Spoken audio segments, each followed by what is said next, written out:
It took 3 weeks in the summer of 1988 before the Old South West Water Authority admitted their mistake. It's taken considerably longer to find what caused the death of one of its consumers, Carol Cross.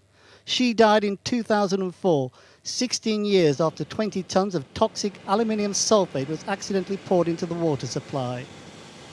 High levels of aluminium were found in Carol Cross's brain. Her case was described as unique. Ever since then, her widower has been searching for answers. I'd like a conclusion. I would like to know one way or the other. But as a scientist, I know that the evidence has just not been collected from a single case of a small population of the UK. We cannot yet be certain one way or the other.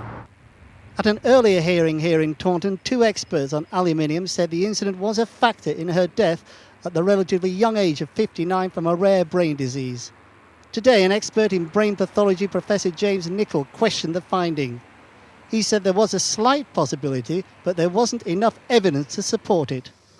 Professor Nichol did, though, support calls for tests to be carried out now on the people of Camelford, including brain scans. Just in the last few years there's been development of a particular kind of brain scan that can identify these abnormalities in the brains of living people. And it's quite expensive and it's only at the moment used as a research tool, but it would certainly be technically possible to sort of survey a proportion of the population to see if they had... You support that happening?